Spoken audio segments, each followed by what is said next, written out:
Thanks for tuning in to Witch Wednesdays with Steph for a chat about a new witchcraft topic every Wednesday morning. Welcome back to Witch Wednesdays. This is Steph, and you are listening to episode 77, all about Litha. Litha is the next Sabbath coming up on our Wheel of the Year, which is what we call pagan holidays. And it is the celebration of the summer solstice, which is the longest day and shortest night of the year. It's also referred to as midsummer or midsommar, which are pretty close, but the spelling is just a little bit different. Nearly every agricultural society has marked this high point of summer in some way on this date, which is usually around June 21st or 22nd, or December 21st or 22nd in the southern hemisphere. Since it is the longest day of the year, it's the point where the sun seems to just hang in the sky without moving. The word solstice actually comes from the Latin word solstitium, which translates to sun stands still. So that's what it looks like, just hanging there without moving because it's out for so long. And in ancient times, the travels of the sun were marked and recorded. And that is what stone circles such as Stonehenge were originally oriented towards. It was to highlight the rising sun on the day of the summer solstice. There are a lot of early European traditions that celebrated midsummer by setting large wheels on fire and then rolling them down a hill into a body of water. The Romans also celebrated this time as being sacred to Juno, who is the wife of Jupiter and the goddess of women and childbirth, and that is why we have the name June for this month. And the ancient Celts, there aren't a lot of resources on this, but there is some information that was kept by early Christian monks that indicate that midsummer was celebrated with hilltop bonfires, which if you have been listening to this podcast and you know about the specific Celtic fire festivals throughout the year, like we just had Beltane, you know that the Celts love setting things on fire. This is like all of their holiday celebrations and recognitions of solstices and things like that always have fire involved. They just love the fire, those Celts. So they celebrated with these hilltop bonfires, and it was a time to honor the space between the earth and the heavens.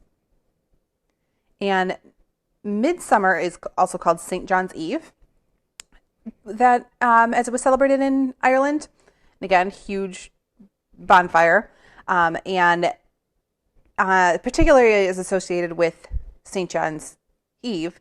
They light fires in honor of the Queen of Munster, and it is spelled Aine, but I do not speak Gaelic, so I don't know exactly how it's pronounced, Aine, but I could be completely wrong, because who would have thought that Saoirse Ronan was pronounced the way that it is? Go figure.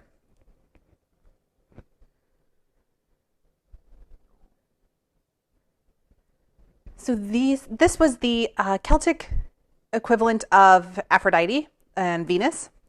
And so this festival celebrated her, and again, this idea of women and childbirth and things like that.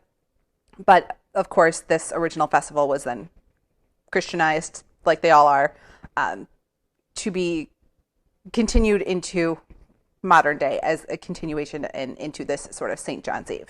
Litha is also heavily associated with the Fae, and it's considered the time when fairy folk can pass into the human world more easily and offer blessings. That's why a lot of people work with the Fae at this time, because this has also been sort of a history of the celebration of Litha, is because it was a celebration of the Celtic goddess Anu, who represents earth and fruitfulness. And according to Irish mythology, Anu was the universal mother of a tribe of ancient people in Ireland, believed to have invaded Ireland and ruled until being defeated in a war on Midsummer's Day. After that, they retreated into the hills and eventually became the fairy folk that has then passed down into Irish folklore and is still celebrated today, and lots of people work at the Fae. So this is the sort of history of where they come from and why they are so heavily associated with this Litha holiday. So let's talk a little bit then about specific Wiccan traditions. Litha as a holiday has often been a source of contention. It's one of those that pagan and Wiccan groups sort of question whether or not midsummer was truly celebrated by ancient peoples, because that's really what paganism is going back to spirituality of your ancestors of different areas in the world a long time ago. So there are some celebrations like Yule and Samhain that are widely believed to have happened back then. There are a lot of historical sources and context that we can look into to show that those were holidays that were celebrated in that way by a lot of different people. And Litha doesn't have that same sort of history. There is a lot of evidence, of course, that it was observed in different ways and that people honored this solar day, this solstice.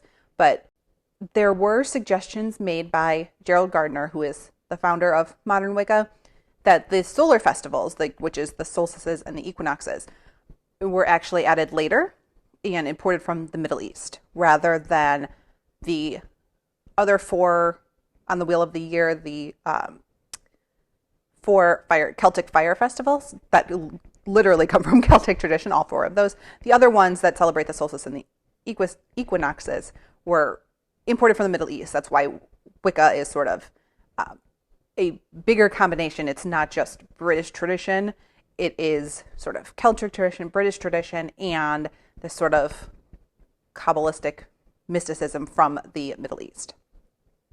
But regardless of these origins and whether or not ancient people celebrated it exactly in this way, a lot of Wiccans and pagans do choose to celebrate Litha every year.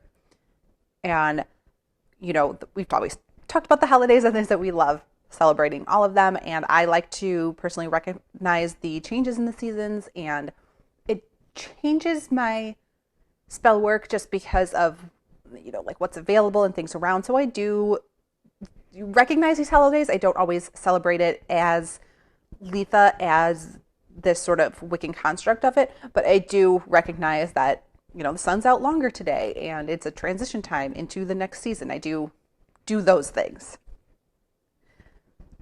So in Wicca, it is the time for celebrating the pregnancy of the goddess and the height of power of the sun god. And this is when a battle between light and dark takes place, which is the opposite of Yule. And in this battle, the Oak King and the Holly King battle for control, and they battle for power every solstice, and the balance then shifts. And the Oak King, who represents daylight, rules from the winter solstice, which is Yule, to Litha. And then during this time, the days steadily get longer. And then during Litha, the Holly King wins the battle, and the days steadily get darker until Yule, and it starts all over again. And speaking of it being the exact opposite of Yule, I have gotten a lot of questions on celebrating for the Southern Hemisphere. I do always talk about the opposite days and, you know, when Litha would be celebrated, but a lot of people have still had questions, especially that live in Australia. So hello, Australian listeners, great to have you. But it is opposite from what we talk about on this podcast, not just because your seasons are completely opposite. And these holidays can be celebrated in a variety of ways. Some people in the Southern Hemisphere actually celebrate them on the Northern Hemisphere's calendar because it's just easier, especially with things like Samhain and Yule, to celebrate when the rest of the world is celebrating Halloween and Christmas. So a lot of people do recognize those holidays at that time, but it is strange then to be celebrating things that recognize the different seasons when you are not in that season. So if you are celebrating Yule at the time when everybody's celebrating Christmas in the Southern Hemisphere, it is the height of summer for you. So it's very hot out, and then we talk about Yule and we talk about these evergreen pine trees and snow and all of those things, and that just does not exist for you at that time. But if you're in Australia, it doesn't exist for you most of your area all year long. So it's really up to you how you choose to celebrate it. And you could celebrate them at different times. If it's easier for you to celebrate Samhain in October because everybody is celebrating Halloween and they're very similar, then that's perfectly fine. Your witchcraft is up to you and what you want to do with it. And if you want to, celebrate it twice a year and when your actual Samhain is on May 1st, then you could definitely do that too. It's whatever you are comfortable with. And I would say that it has a lot to do with how you practice and what, parts of the celebration that you are going to incorporate into your witchcraft and into your general holiday. Because they are holidays that recognize the seasonal shifts, right?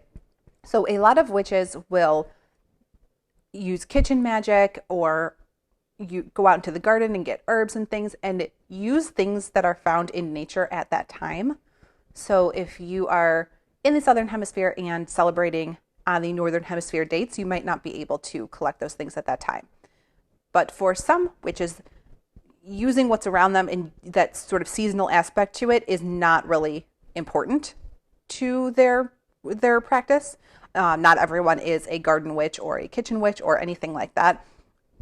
So if it is not a main part of your practice and you are instead just celebrating by, talking to your ancestors or spirits or working with the fae or anything like that, then those aren't specifically tied to a date. And if it's easier for you to use the Northern Hemisphere dates, you absolutely can do that. There are a couple of resources that can sort of help you with this if you are in the Southern Hemisphere and you're looking for, Sabbath boxes, because obviously the Sabbath boxes that I sell run on this Northern Hemisphere timeline. There is a Sabbath box for the Southern Hemisphere that's based in Australia. So I will link that on the website, witchwednesdays.com. So if you want to check that out, I will definitely have that one on there. And there are a couple of other resources that I can list on there to recommend. I think there's a book and a couple of other things for witches who are in the Southern Hemisphere and wondering how they can celebrate. But to sum up that very long statement, it's up to you. If you want to follow the timeline of the Northern Hemisphere, because it's just easier, because that's what most of the witches are doing, because it's really based on British and Celtic traditions, you can do that. But if you would rather observe the seasons of where you are, you can do that too. If you listen to last year's episode, there are episodes on every Sabbath in the first season. We kind of went over correspondences and how to celebrate in much more detail. So if you are looking for exactly what to do on this day and enjoy a little chat about that, then definitely go back to the first season for that. I am, though, however, due to popular request, going to run through just quickly the symbols of Litha and the different ways to celebrate in this episode too, just so it's easier for you to find this information and have it. So the colors of Litha are blue, green, yellow, pink, and purple. It's, again, the colors of nature at this time, that everything's like blooming and lots of flowers, grass is bright green, all of those things. The foods are honey, elderberry, strawberry, fresh greens, light wines, mead, of course. The crystals are diamond, emeralds, peridot, lapis lazuli. The flowers and plants are oak, mistletoe, elderflower, lavender, pine, fern, and rose. And again, some of those are, because it is the exact opposite of Yule on the Wheel of the Year. Some popular symbols, if you want to use these or decorate your altar, would be bonfires, sun wheels, and flowers.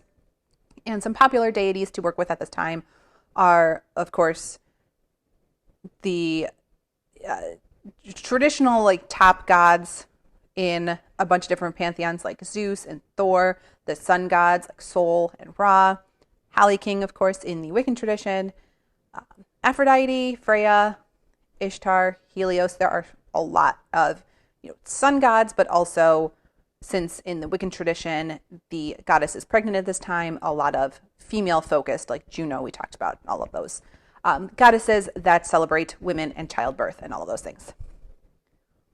Lots of different ways to celebrate Litha. Can make floral wreaths for your front door. You can also make floral crowns with colorful ribbons. That is part of what's in the Litha Sabbath box sister. You can host a bonfire, a potluck. You can gather your herbs to use for the coming year. This is a popular time to harvest them at the peak of their freshness and then dry them to be able to use in the colder months. You can definitely work with the Fae, build a fairy house, invite the Fae goodwill into your life, leave them any sort of offerings, anything like that.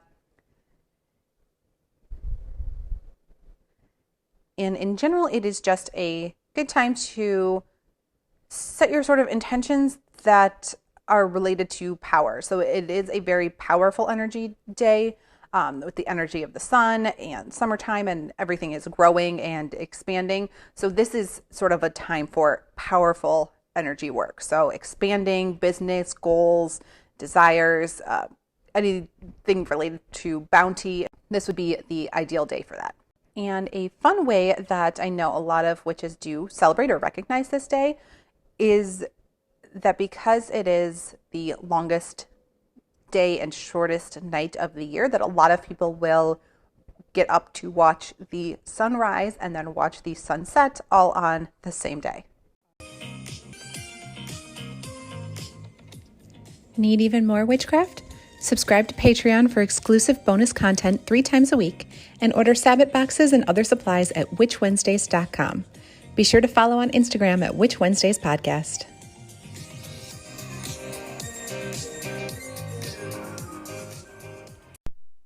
That is one of the things that I like to do, so I will personally be doing that on Litha.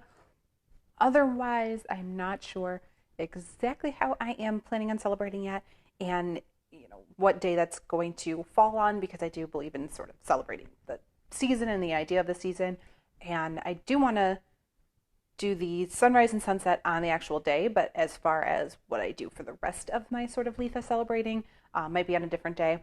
So if you are interested in what I have planned or what I'm doing as I am doing it, then I highly suggest following over on Instagram. That's where I will share that. That's Witch Wednesdays Podcast.